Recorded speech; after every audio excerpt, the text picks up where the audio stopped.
મારું નામ હિરેન જૈન છે. હું 21 વર્ષનો છું. મને 6 વર્ષથી પેન્ક્રેટાઇટિસનો પ્રોબ્લેમ હતો. પછી એક ક્રોનિક પેન્ક્રેટાઇટિસ બની ગયો અને પેન્ક્રિયાટિક ડિવિઝન છે, એટલે એમાં પેટનો સિવિયર પેઇન થતો. જ્યારે બી પેઇન થતો મારે એડમિટ થવું પડતું.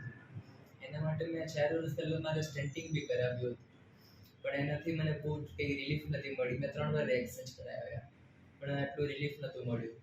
પછી મેં આવીને કાઇઝન હોસ્પિટલમાં આવ્યો હતો 2022માં. પછી આવીને સંજીવ સરને હું ત્યાં મળ્યો અને એમને કર્યું ત્યારે પછી સારું હતું થોડો ટાઈમ. પછી આ 2023માં મને પ્રોબ્લેમ હજી વધી ગઈ. પછી સંજીવ સરને આવીને હું મળ્યો તો એમને થોડા રિપોર્ટ્સ કરાવ્યા, MRI ને CT સ્કેન. એનાથી ખબર પડી કે પેન્ક્રિયાટિકમાં બહુ બધા સ્ટ્રિક્ચર્સ ને સ્ટોન્સ થઈ ગયા છે. એના માટે સર્જરી કરવી પડશે, ઓપન સર્જરી કરવી પડશે. એટલે સંજીવ સરે મારે ઓપન LPG સર્જરી કરી હતી અને 26 ડિસેમ્બરે મારી સર્જરી થઈ હતી.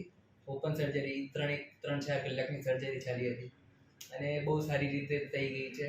મને અત્યારે 8-10 દિવસ થઈ ગયા છે સર્જરી થયા બાદ અને હવે સારું રિકવર લાગે છે મને. કોઈ પેન નથી. Thank you Kaizen hospital, thank you Sanjeev sir.